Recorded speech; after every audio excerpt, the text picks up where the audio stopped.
আপনারা দেখছেন একুশে টেলিভিশন। প্রথমবারের মতো ঢাকা বিশ্ববিদ্যালয়ের ভর্তি পরীক্ষা ৭ বিভাগীয় শহরে প্রশ্ন ফাঁস রোধে কঠোর নজরদারি। ধামাকার সিওও সহ ৩ কর্মকর্তা আটক। ই কমার্সের প্রতারণা ঠেকাতে ডিজিটাল প্ল্যাটফর্ম তৈরির উদ্যোগ। আস্থার সংকট দূর হওয়া নির্ভর করছে আইন সংস্কারের উপর, জানালেন সিইসি। ১১ নভেম্বর ৮৪৮ ইউনিয়নে ভোট।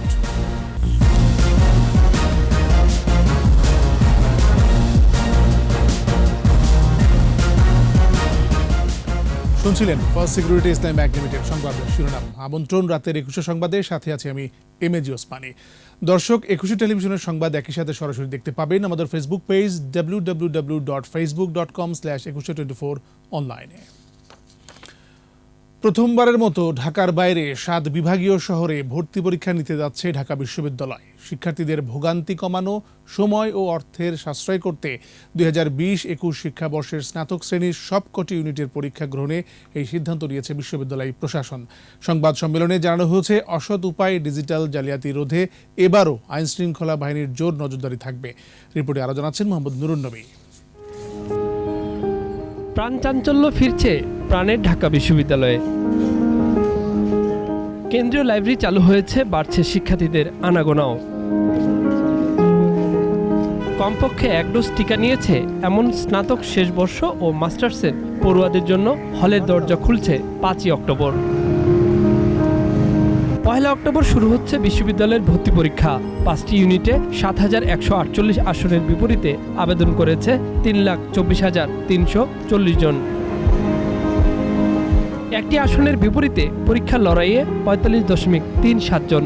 ভর্তি পরীক্ষা হবে ৭ বিভাগের বিশ্ববিদ্যালয়গুলোতে। চট্টগ্রাম বিশ্ববিদ্যালয় সেটি থাকবে একটি ইউনিট আমাদের, রাজশাহী বিশ্ববিদ্যালয়, খুলনা বিশ্ববিদ্যালয়, বাংলাদেশ কৃষি বিশ্ববিদ্যালয় ময়মনসিংহ, শাহজালাল বিজ্ঞান ও প্রযুক্তি বিশ্ববিদ্যালয় সিলেট, বরিশাল বিশ্ববিদ্যালয় বরিশাল, বেগম রোকেয়া বিশ্ববিদ্যালয় রংপুর, যাতে একটি সুষ্ঠু সুন্দর একটি পরীক্ষা আয়োজন করা যায় ঢাকা বিশ্ববিদ্যালয়ের ঐতিহ্য মোতাবেক। সমন্বিতভাবে সমন্বয়নের মাধ্যমে আমাদের সব প্রস্তুতি এখন একেবারেই আমরা চূড়ান্ত পর্যায়ে। প্রশ্ন ফাঁস, ডিজিটাল জালিয়াতি রোধে নেওয়া হচ্ছে বিশেষ সতর্কতাও। যে কোনো ধরনের অসাধু তৎপরতা সেটি রুখতে এবারও এই পরীক্ষাসমূহেও আমরা আমাদের আইন শৃঙ্খলা রক্ষাকারী বাহিনী খুব সর্বত্র সতর্ক আছে।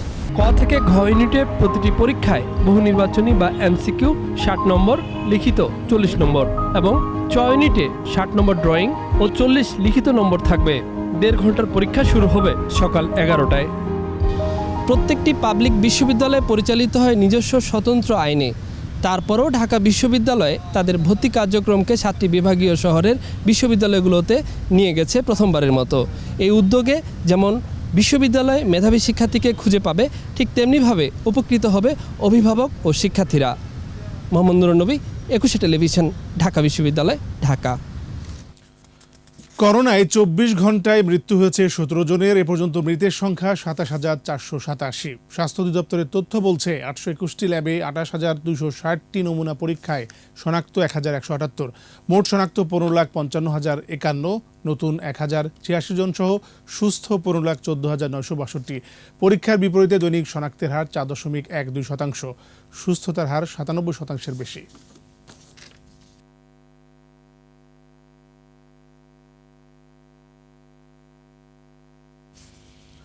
প্রতারণা ও অর্থ আত্মসাতের অভিযোগে ই কমার্স প্রতিষ্ঠান ধামাকার সিওও সিরাজুল ইসলাম সহ ৩ জনকে গ্রেপ্তার করেছে র্যাব। রাজধানীর তেজগাঁও সহ বিভিন্ন স্থানে অভিযান চালিয়ে তাদের গ্রেপ্তার করা হয়। এদিকে ই কমার্স প্রতিষ্ঠান ইভ্যালি ধামাকা শপিং সহ ৪ প্রতিষ্ঠানের সদস্য পদ বাতিল করেছে e commerce association of Bangladesh, ECAB. Jashim জুয়েলের রিপোর্ট। সাম্প্রতিক বিভিন্ন ই কমার্স প্রতিষ্ঠান কারসাজির মাধ্যমে গ্রাহকদের পণ্য না দিয়ে অর্থ আত্মসাতের বিষয়টি চাঞ্চল্য সৃষ্টি করে। অর্থ আত্মসাতের অভিযোগে ধামাকা শপিং.কমের ব্যবস্থাপনা পরিচালক সহ ১১ জনের বিরুদ্ধে মামলা করে এক ভুক্তভোগী। এরই ধারাবাহিকতায় র্যাবের অভিযানে রাজধানীর তেজগাঁও থেকে ধামাকার সিইও সহ ৪ জনকে গ্রেপ্তার করা হয়। র্যাব জানায় ধামাকা.কমের কোনো অনুমোদন ও লাইসেন্স নেই। এ পর্যন্ত 750 কোটি টাকা লেনদেন হয়েছে, যার অধিকাংশ টাকাই সরিয়ে ফেলা হয়েছে। যারা কাস্টমার বা বায়ার তাদের প্রায় 150 কোটি টাকা বকেয়া হয়েছে এবং বিভিন্ন চেক ইস্যু করেছে বিভিন্ন কাস্টমারদের, এটা প্রায় 30 থেকে 40 কোটি টাকার চেক ইস্যু করা হয়েছে। গত এপ্রিল থেকে মূলত কোনো ধরনের পণ্যই ডেলিভারি করা হয় নাই এবং গত জুন থেকে সকল কর্মচারী এবং এমপ্লয়ির বেতন বন্ধ রয়েছে। গ্রেপ্তারকৃতরা জানান ধামাকার গ্রাহক সংখ্যা 3 লক্ষাধিক। বিভিন্ন লোভনীয় অফার দিয়ে গ্রাহকদের কাছ থেকে টাকা নেওয়া হতো, পরে পণ্য না দিয়ে টাকা সরিয়ে ফেলা হতো। তৈরিকারক যে প্রতিষ্ঠান এবং গ্রাহক তাদের কাছ থেকে তারা অর্থ নিয়ে তারা হোল্ড মানি প্রসেসে তারা টাকা আটকে রেখেছে এবং পরবর্তীতে এই টাকা বিভিন্নভাবে আত্মসাৎ করেছে। বর্তমানে যৎসামান্য টাকা, যেটা 1 লাখেরও কম টাকা তাদের অ্যাকাউন্টে রয়েছে। এদিকে ই-ক্যাব জানিয়েছে ক্রেতা ও ভোক্তাদের পাওনা সময়মতো পরিশোধ না করায় 4 প্রতিষ্ঠানের সদস্য পদ স্থগিত করা হয়েছে। জসিম জুয়েল, 21 টেলিভিশন, ঢাকা। এদিকে ই কমার্সের প্রতারণা ঠেকাতে ব্যাংক, আর্থিক প্রতিষ্ঠান সহ সবাইকে সাথে নিয়ে ইন্টারেক্টিভ ডিজিটাল প্ল্যাটফর্ম তৈরির উদ্যোগ নেওয়া হবে বলে জানিয়েছেন আইসিটি প্রতিমন্ত্রী জুনায়েদ আহমেদ পলক। তবে বলেন, লোকসান সমন্বয় করতে না পারায় ইভ্যালির মতো প্রতিষ্ঠানগুলো ব্যর্থ হয়েছে। বুধবার ঢাকা রিপোর্টার্স ইউনিটের নিজস্ব অ্যাপ উদ্বোধন অনুষ্ঠানে একথা বলেন তিনি। মেহেদী হাসানের রিপোর্ট। ইভ্যালি, ই-অরেঞ্জ, ধামাকা সহ কয়েকটি ই কমার্স প্রতিষ্ঠানের খপ্পরে পড়ে সর্বস্ব হারিয়ে মাথায় হাত হাজারো গ্রাহকের। এমন পরিস্থিতিতে ঢাকা রিপোর্টার্স ইউনিটির এক অনুষ্ঠানে সাংবাদিকদের মুখোমুখি আইসিটি প্রতিমন্ত্রী জুনায়েদ আহমেদ পলক। দ্রুততা এবং জবাবদিহিতা নিশ্চিত করতে চাই। ই কমার্সের চলমান অস্থিরতা প্রসঙ্গে প্রতিমন্ত্রী বলেন, নতুন কোনো প্রতিষ্ঠান, বিশেষ করে যারা অস্বাভাবিক মুনাফা বা ডিসকাউন্ট অফার দিয়ে বাজারে আসে, তাদের বিষয়ে সরকার সহ সবাইকে সতর্ক হতে হবে। ডেফিনেটলি সাবধান হওয়ার দরকার আছে। তার দাবি, বিশ্ববিখ্যাত ই কমার্স প্রতিষ্ঠান আলিবাবা বা অ্যামাজনও শুরুতে ইভ্যালির মতো ছাড় বা ডিসকাউন্টের অফার দিয়ে ব্যবসা শুরু করেছিল। সময় মতো লোকসান সমন্বয় করতে সক্ষম হয়, সফল হয়েছে তারা। কিন্তু একই মডেল অনুসরণ করে ইভ্যালির মতো বাংলাদেশি প্রতিষ্ঠানগুলো ব্যর্থ হয়েছে বলে মত প্রতিমন্ত্রীর। আলিবাবা যেটা শুরুতে করছিল, ওরা কি করছিল, এই ইউজার অ্যাকুইজিশন বাড়ানোর জন্য এই 8 আর 10 করতে করতে 2 এর যে গ্যাপ পড়ে, এটাকে অ্যাডভার্টাইজিং মানি হিসেবে ব্যবহার করতে করতে যখন দেখা যায় যে একটা ব্যালেন্স আসে 2 বছর 4 বছর পর, তখন একটা ইনভেস্টমেন্ট পায়। কিন্তু হয়েছে কি, এর টাইমিংটা না অনেকে ঠিকমতো করতে পারেনি, যাদের উদ্দেশ্য ভালো ছিল। আর যাদের উদ্দেশ্য গোড়া থেকেই গলদ ছিল যে টাকা যা পাবো এটা নিয়ে পালায় যাব, সেটা কিন্তু টোটালি ডিফারেন্ট ছিল। ই কমার্সে প্রতারণা ও নৈরাজ্য ঠেকাতে ডিসকাউন্টের হার বেঁধে দেওয়া হবে। এছাড়া নতুন একটি ডিজিটাল প্ল্যাটফর্ম প্রতিষ্ঠার কথাও জানান প্রতিমন্ত্রী। আর্থিক প্রতারণার চ্যালেঞ্জকে যদি আমরা মোকাবেলা করতে চাই, তাহলে সমাধানের পথ কিন্তু প্রযুক্তি, এবং এই প্রযুক্তি নির্ভর সমাধান হচ্ছে ইন্টারঅপারেবল ডিজিটাল ট্রানজ্যাকশন প্ল্যাটফর্ম। একটা প্ল্যাটফর্ম করে আমরা এই ব্যাংকিং সেক্টরের আর্থিক দুর্নীতি এবং আমাদের ই কমার্সের প্রতারণা প্রত্যেকটা জায়গায় আমরা ডিজিটাল সমাধান নিয়ে আসতে পারবো। সাইবার নিরাপত্তার জন্য প্রয়োজনীয় জনবল তৈরির উদ্যোগ নেওয়া হয়েছে বলে জানান আইসিটি প্রতিমন্ত্রী। আমরা সাইবার সিকিউরিটি একটা এক্সপার্ট পুল তৈরি করার। মেহেদী হাসান, 21 টেলিভিশন, ঢাকা। রাজনৈতিক দলের ঐক্যমত্যের ভিত্তিতেই পরবর্তী কমিশন হওয়া উচিত বলে মন্তব্য করেছেন প্রধান নির্বাচন কমিশনার KM নুরুল হুদা। কমিশনের সভা শেষে সিইসি বলেন, আস্থার সংকট দূর হওয়া নির্ভর করছে আইন সংস্কারের উপর। এদিকে দ্বিতীয় দফায় 848 ইউনিয়ন পরিষদের ভোট 11 নভেম্বর। এছাড়া এদিন সিরাজগঞ্জ 6 সংসদীয় আসন ও 10 পৌরসভার তফসিলও ঘোষণা হয়েছে। বিস্তারিত জানাচ্ছেন স্মৃতি মণ্ডল। রাজধানীর আগারগাঁও নির্বাচন কমিশন সচিবালয়ে কমিশন সভার পর রাশিয়া নির্বাচন পরিদর্শন ছাড়াও বিভিন্ন ইস্যুতে কথা বলেন প্রধান নির্বাচন commissioner KM Nurul Huda. Commission মোটেই অনেস্টার জায়গা না, জনগণের আস্থা নেই এ কথা কোনো রকমই বলা যাবে না, কারণ জনগণ আপনাকে বলেন নাই যে আস্থা নেই। রাজনৈতিক দলের লোকেরা এটা বলেন, নির্বাচনে তারা অনেক সময় তারা নির্বাচন প্রতিদ্বন্দ্বিতা করেন না, অথচ বলেন যে নির্বাচনে জনগণের আস্থা নেই। চলতি বছরের ডিসেম্বরের মধ্যে ইউনিয়ন পরিষদ এবং আগামী বছরের জানুয়ারির মধ্যে জেলা পরিষদ নির্বাচন শেষ করার কথা জানান সিইসি। কমিশন গঠন প্রসঙ্গে সিইসি বলেন, আইন তৈরি করে সংসদ, এখানে ইসির ভূমিকা নেই। তবে আস্থার সংকট দূর হওয়া নির্ভর করবে আইন সংস্কারের ওপর। পরবর্তী কমিশন গঠন করার ব্যাপারে রাজনৈতিক দলের ঐক্যমতের ভিত্তিতে হওয়া উচিত, অবশ্যই সেটা হওয়া উচিত, আমি সেটা সমর্থন করি। আমাদের আইনগুলো আইন মন্ত্রণালয়ের মাধ্যমে হয়, কারণ তাদের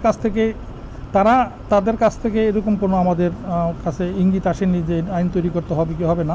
তারা বলে যে সাংবিধানিক যে ব্যবস্থা আছে সেই ব্যবস্থা অনুসারে করা সম্ভব।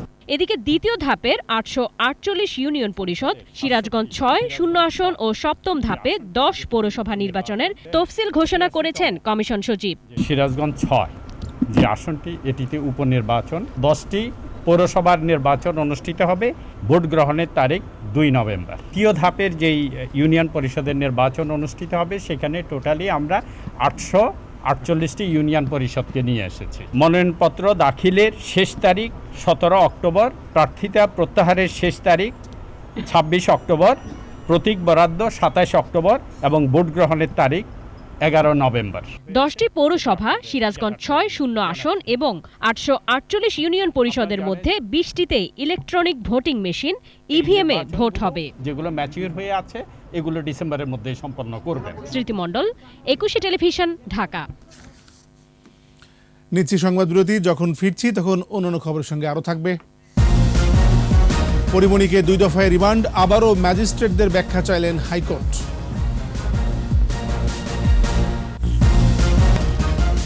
আবারও আমন্ত্রণ রাতের 21 সংবাদ। বিএনপির ভাঙা হাট আর জমবে না বলে মন্তব্য করেছেন আওয়ামী লীগ সাধারণ সম্পাদক ওবায়দুল কাদের। জানান, দেশের উন্নয়ন অগ্রযাত্রায় সততা ও সাহসী হচ্ছে শেখ হাসিনার ম্যাজিক। দৃঢ়তার সাথেই বললেন, আগামী নির্বাচনে জিতবে আওয়ামী লীগই। বিস্তারিত আকবর হোসেন সুমনের রিপোর্টে। আওয়ামী লীগ সভাপতি প্রধানমন্ত্রী শেখ হাসিনার জন্মদিনে শেখ রাসেল শিশু কিশোর পরিষদের এ আয়োজন। বিতরণ করা হয় বঙ্গবন্ধু রচিত কারাগারের রোজনামচা ও অসমাপ্ত আত্মজীবনী গ্রন্থসহ শিক্ষা উপকরণ। অনুষ্ঠানে আওয়ামী লীগ সাধারণ সম্পাদক বক্তব্য রাখেন। ইতিহাস বিকৃতি ও স্বাধীনতার চেতনা ধ্বংসে জিয়াউর রহমানের ভূমিকার সমালোচনাও করেন।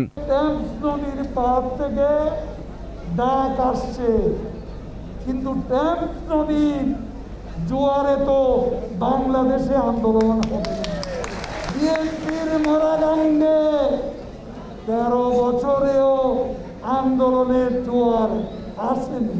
হাট ভেঙে গেছে, বিএনপির ভাঙা হাট আর জমবে না। এদিকে নেত্রীর জন্মদিনে বিশেষ চাহিদা সম্পন্ন শিশুদের মাঝে শিক্ষা উপকরণ বিতরণ করেছে আওয়ামী লীগের বন ও পরিবেশ বিষয়ক উপকমিটি। অনুষ্ঠানে গণতন্ত্রের পথে বিএনপির ধ্বংসাত্মক রাজনীতির সমালোচনা করেন যুগ্ম সাধারণ সম্পাদক মাহবুবুল আলম হানিফ। সরকার বিরুদ্ধে মিথ্যাচার করে, জনগণের মধ্যে বিভ্রান্ত করে, দেশকে একটা অস্থিতিশীল পরিবেশ করে আমাদের উন্নয়ন অগ্রগতি ব্যাহত করতে চাই। এই ধরনের মিথ্যাচার করে আমাদের এই সরকারের জনতা শেখ হাসিনার নেতৃত্বে সরকার উন্নয়ন অগ্রগতি ব্যাহত করা সম্ভব হবে না। অন্যদিকে প্রধানমন্ত্রী শেখ হাসিনার দীর্ঘায়ু কামনায় সিদ্ধেশ্বরী কালী মন্দিরে বিশেষ প্রার্থনার আয়োজন করে যুবলীগ। আকবর হোসেন সুমন, 21 টেলিভিশন, ঢাকা। চিত্রনায়িকা পরিমণিকে দ্বিতীয় ও তৃতীয় দফা রিমান্ডে পাঠানোর ঘটনায় 2 বিচারককে আবারও লিখিত ব্যাখ্যা দিতে নির্দেশ দিয়েছেন হাইকোর্ট। 24 অক্টোবরের মধ্যে এ বিষয়ে ব্যাখ্যা দাখিল করতে বলা হয়েছে। বিচারপতি মোস্তফা জামান ইসলাম ও বিচারপতি KM জাহিদ সারোয়ার হাইকোর্টের বেঞ্চ এই আদেশ দেন। শাকিরা আরজু রিপোর্ট। গত 29 আগস্ট মাদক মামলায় চিত্রনায়িকা পরিমণিকে বারবার রিমান্ডে নেওয়া চ্যালেঞ্জ করে হাইকোর্টে আবেদন করা হয়। আবেদনে পরিমণিকে রিমান্ডে নেওয়ার ক্ষেত্রে উচ্চ আদালতের রায় না মানার অভিযোগ আনা হয়। শুনানিতে পরিমণিকে দ্বিতীয় ও তৃতীয় দফা রিমান্ডে পাঠানো নিম্ন আদালতের 2 বিচারকের ব্যাখ্যা ও মামলার নথি তলব করেন হাইকোর্ট। 14 সেপ্টেম্বর 2 বিচারকের দাখিল করা ব্যাখ্যায় ক্ষোভ প্রকাশ করেন হাইকোর্ট। আদালত বলেছেন, লিখিত ব্যাখ্যায় তারা সন্তুষ্ট নন। আজকে যখন মামলাটা লিস্টে আসলো তখন আবার সমভাবেই তারা ক্ষমা প্রার্থনা করলেন, কিন্তু যে ব্যাখ্যাটা প্রদান করলেন সে ব্যাখ্যাটা আদালতের কাছে যেমন আজকে সন্তোষজনক মনে হয়নি। অ্যাটর্নি জেনারেল স্যারও অ্যাপিয়ার করেছেন এবং ওনাদের পক্ষে সময় চেয়েছেন। সেই সময়ের পরিপ্রেক্ষিতে আগামী 24 তারিখ রাখা হয়েছে। হাইকোর্টের আদেশে 31 আগস্ট মাদক মামলায় জামিন পান চিত্রনায়িকা পরিমণি। শাকিরা আরজু, 21 টেলিভিশন, ঢাকা। কক্সবাজারের উখিয়ায় কুতুপালং ক্যাম্পে রোহিঙ্গাদের শীর্ষ নেতা মহিবুল্লাহকে গুলি করে হত্যা করেছে দুর্বৃত্তরা। বৃহস্পতিবার রাত 8:30টার দিকে কুতুপালং লম্বাশিয়া রোহিঙ্গা ক্যাম্প এলাকায় তার অফিসে এই ঘটনা ঘটে। ক্যাম্পে দায়িত্বরত এনপিবিএনের পুলিশ সুপার নাইমুল হক জানান, খবর পেয়ে মহিবুল্লাহকে গুলিবিদ্ধ অবস্থায় উদ্ধার করে প্রথমে ক্যাম্পের হাসপাতালে নিয়ে যাওয়া হয়। পরে রাত 9:30টার দিকে কক্সবাজার সদর হাসপাতালে পাঠানো হয়েছে মরদেহ। এই ঘটনার জন্য সাধারণ রোহিঙ্গারা উগ্রবাদী সংগঠন আরসাকে দায়ী করছেন।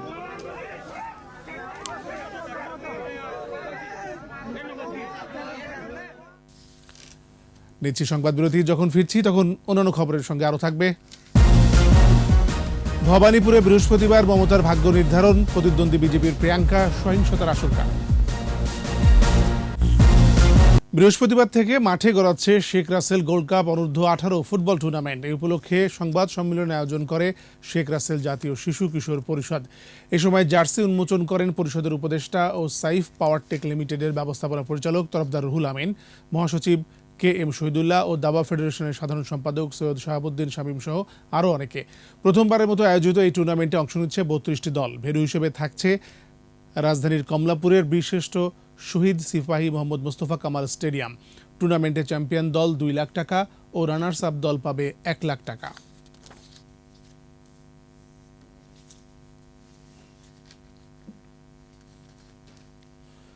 আর এর সাথে শেষ করছি রাতের 21 সংবাদ। যাবার আগে ফার্স্ট সিকিউরিটি ইসলামী ব্যাংক লিমিটেড সংবাদ শিরোনামগুলো আরও একবার। প্রথমবারের মতো ঢাকা বিশ্ববিদ্যালয়ে ভর্তি পরীক্ষা 7 বিভাগীয় শহরে, প্রশ্ন ফাঁস রোধে কঠোর নজরদারি। ধামাকার COO সহ 3 কর্মকর্তা আটক, ই কমার্সের প্রতারণা ঠেকাতে ডিজিটাল প্ল্যাটফর্ম তৈরির উদ্যোগ। আস্থার সংকট দূর হওয়া নির্ভর করছে আইন সংস্কারের উপর, জানালেন CEC। 11 নভেম্বর 848 ইউনিয়নে ভোট।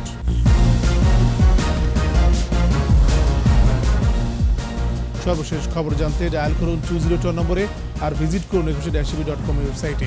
এছাড়া ফেসবুকে ভিজিট করতে পারেন facebook.com/2124 অনলাইনে।